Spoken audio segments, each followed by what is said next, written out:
Greetings. The divine within myself recognizes the divine within you. Let us remember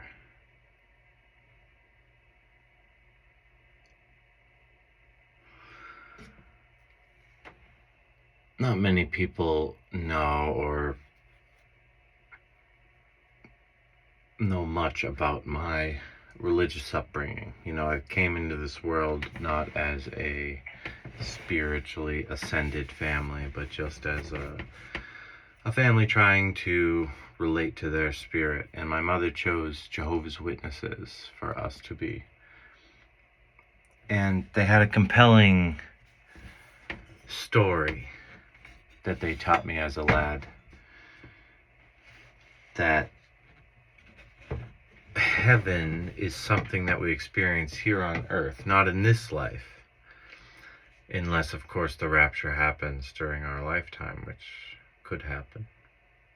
They taught us could happen. But in the next life we'll be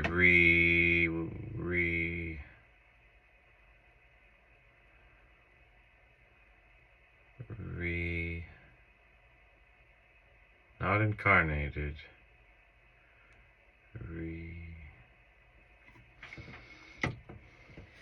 they had another word for it, and we'll be reborn, just as resurrected. That's what they called it, resurrected into a new world where there is no death for human beings, and every human being who's ever lived will come back and live together on this world. Well, that'll be too many people, we would say. And they'd say, no, there's actually plenty of room for people. It's just all wasted space now.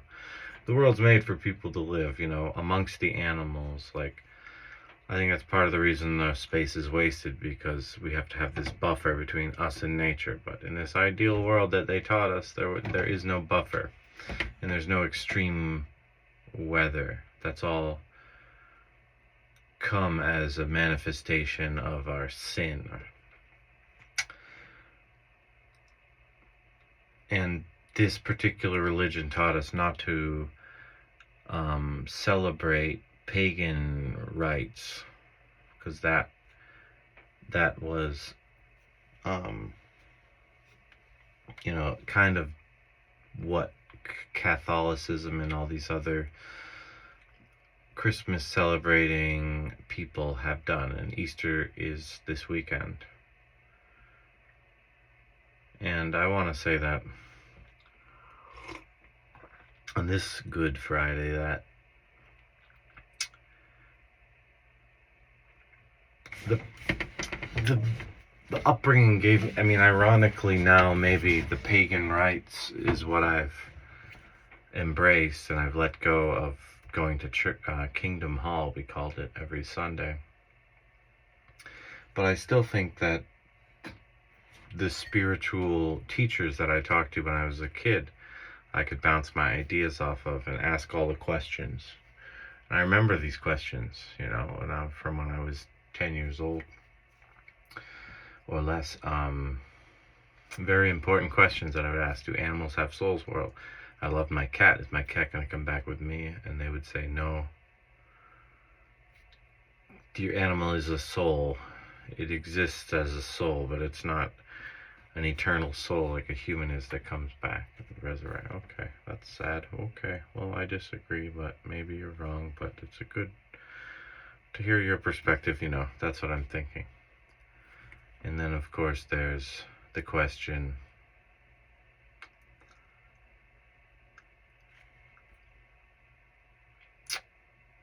why is Jesus the Son of God? No. Okay. Jesus is, yes, he's the Son of God, but no, he's not God himself. Okay, that's what I meant to say. Jesus, Son of God, not God. Okay. This is according to the Jehovah's Witnesses. So he's the Son of God, but he's not God. But if God, I asked this question, if God, what's the difference between Jesus and God? And the difference is not what they would have done if they were incarnated here, according to them. Jesus would have done exactly the same that God would have done had God himself come here.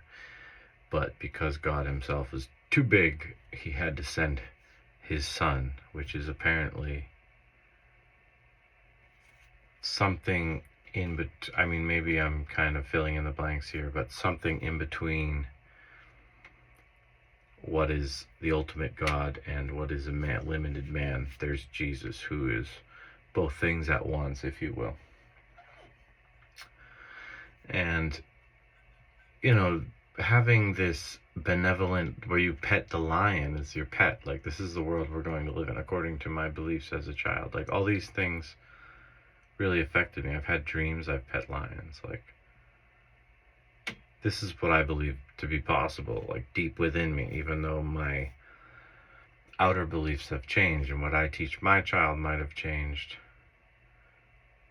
But there it is, like, whatever formed this here, like, I still remember it. It's hard for me to accept that there's a different upbringing where I was raised in a spiritually complete way. And I kind of am doing that. I'm making what I believed better in my memory than maybe what I was taught. But truly, there's like masterful lessons. And when I came of age and I left the religion, there was a distinct reason. And it was this, that I asked, why is a woman subservient to a man? And they said, well, a man must love the woman, so therefore it's an equal exchange, because I wanted to know why it wasn't fair. And then I said, well, mustn't the man love the woman? And they're like, yes, of course the man must love the woman, and the woman must love the man. That's an equal exchange. Oh, yes. So why should the man tell the woman what to do? Where's the exchange there? It's just the order of the. So that's like where this religion falls short, because it is a patriarchal system. It is a conservative, even though it's new age in its ideas, it is a conservative structure to it, with a hierarchy. And none of these things I believe in, of course. And another thing that I've carried with me, though, is here, you don't celebrate the profane. You don't do the profane, you know?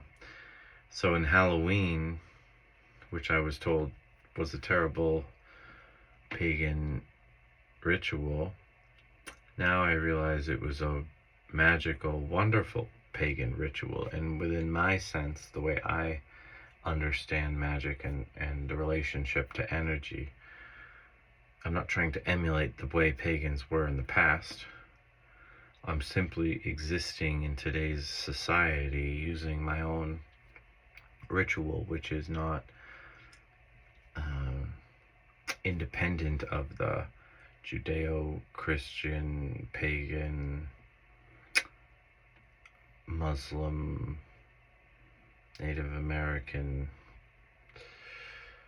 Native European, like all these different aspects that are coming into our culture, or my particular bubble of culture that I'm exposed to, you know? And all this stuff comes together for me to make a sacred experience that feels appropriate for what's within me, you know? And to share that experience with those around me, and where they feel safe and it's appropriate, right? Like, I can be into witchcraft without, like, having dark makeup on and wearing a pointed hat, right? Even if that was appropriate at one time. I mean, it could be appropriate now too, but just like within certain company.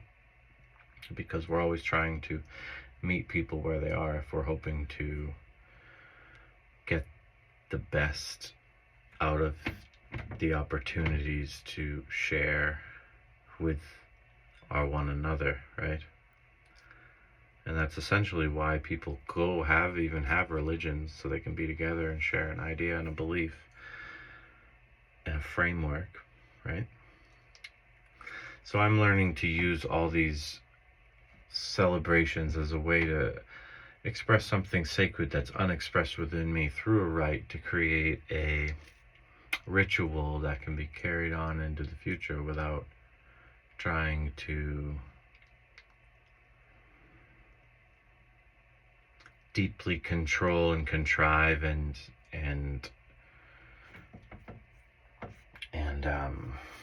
perfect. Like, I'm just going with what's in my heart.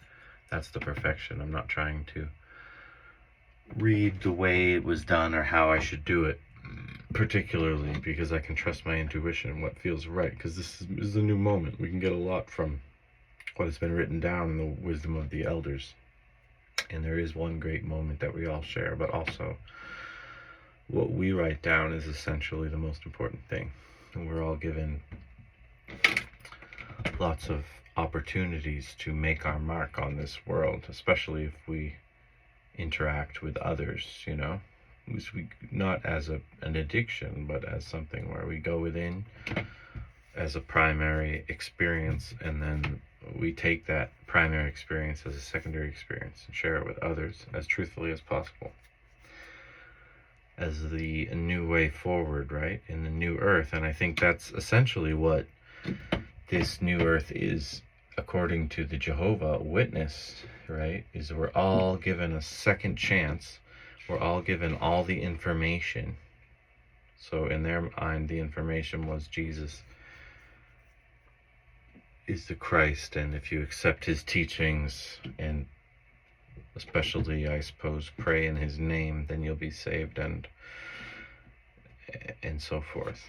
And if you reject it, then you'll be cast into a pit of not suffering, but of erasure, where your soul will be erased from the tree of life, or the soul, the soul, the book of souls, the book of life. So essentially, they believe that every person is given a second chance. There's ultimate forgiveness for unless God and Jesus say otherwise. But according to what we know for a fact, that we're all basically given another shot, even if we were the most evil person, if we did it without knowing any better. I think that's kind of the criteria. It's like, if you know better, if you should know better, right? And everybody, so that comes into this philosophical question, like, well, who is this person who knows better and still does the thing, right? I'm not here to answer that question. I'm just trying to say, like, this religion is based on this idea that if you count days by years and years by days according to some cryptic scripture, then you end up at 1914 as the day that Satan will rule the world, something like that. And then Jesus is gonna save us. I don't know the rest of the story very well, but you know the story probably. Except, of course, they don't believe in us ascending and leaving this plane. They believe in us perfecting this plane and living on an immortal, what we think of as mortal body, but immortally, right? So maybe there's some formative usefulness in that lesson. There's a lot of good parts of that story that if I were going to write a story, I could add in, but I would take out the part where it's focused around a man with a name, and there's no women spoken of. Like, I would try to make the story balanced with the sacred feminine, as I strive to feel within myself, to feel comfortable and to feel safe. I definitely need to develop both my aspects of what we think of as duality to become one thing. Heaven and earth, one thing.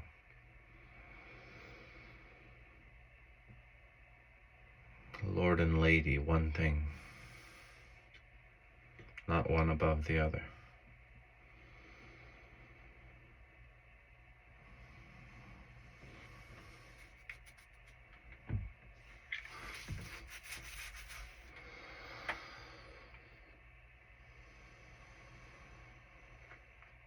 there's a divine will.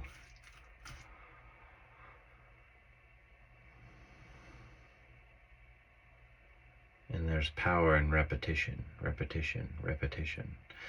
And that's why you see this extreme belief in this Jesus Christos soul returning, the most famous man on earth, right? And people will not turn away, so ever vigilant, faithful, right?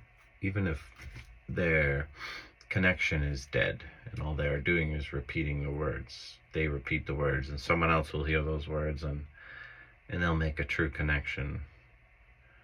And all this together forms together this ability for spirits to flow into this space where if you call the name, it works, right? It works as according to your ability to believe in the context of your family, which is a greater part of you, and their beliefs, right? And that's why your collective field of belief is integrated within everybody's belief. If you believe something, not everybody's going to share your belief, but if you can overcome your limiting beliefs, everyone is likely to overcome limiting beliefs, because that's the nature of the Hermetic field, where like attracts like. So I'm always having the same message, where we live and let live, and allow others to have their beliefs develop naturally and respected. And if people have these ideas, like the Mormons or the Jehovah's Witnesses, they're Christian, but they have like more to it, like they've added their own spin, like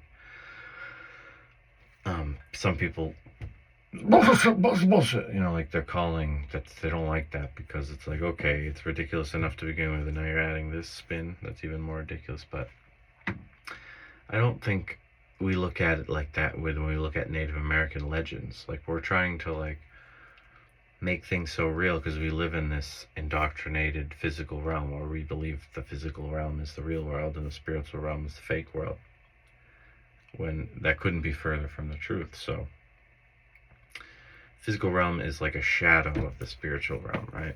And it's, you can make puppets on the wall with the shadow. That doesn't make them real. The physical realm isn't real. Even if you live forever in the physical realm, your soul could be dead, right? So in order to live forever in the real world, we have to be in touch with our soul. Once you are the soul, then you are invincible.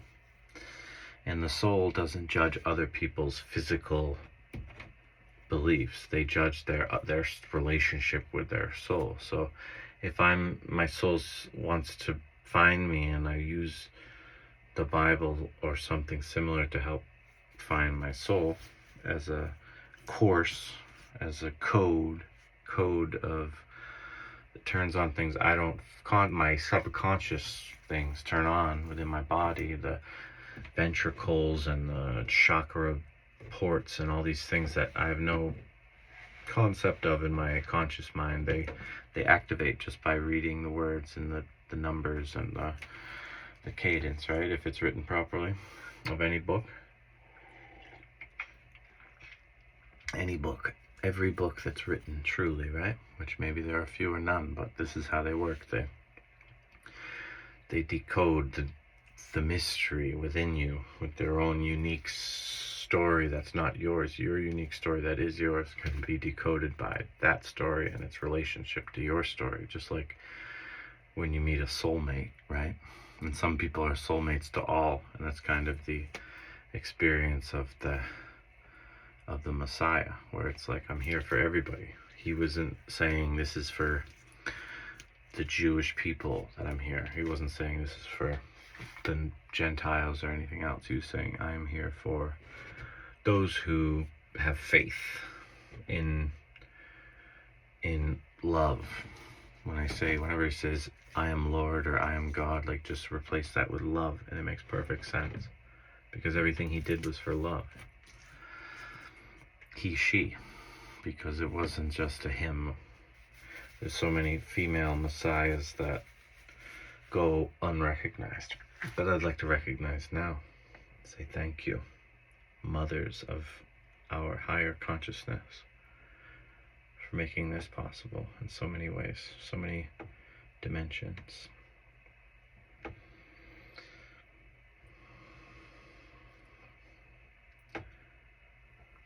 We've learned to take a lot of time in our society to have opinions formed and have knowledge about different subjects to have better opinions. Let's take an equal amount of time to honor, to respect what's within us, what's within other people, and how that relationship forms, and how we put that out into the universe.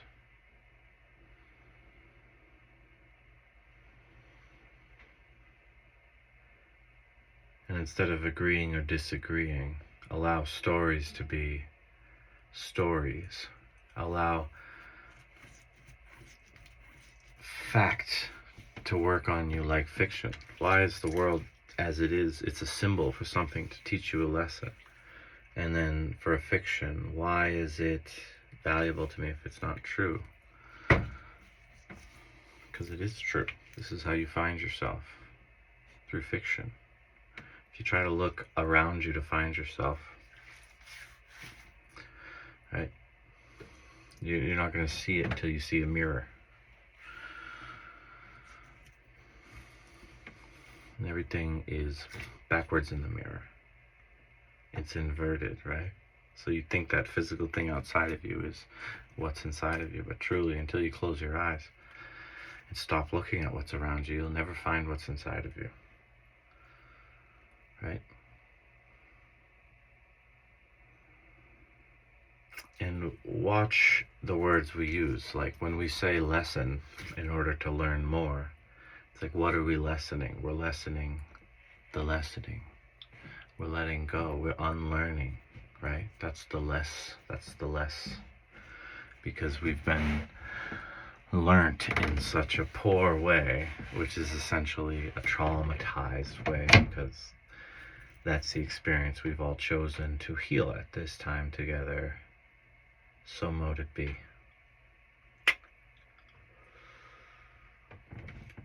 Love.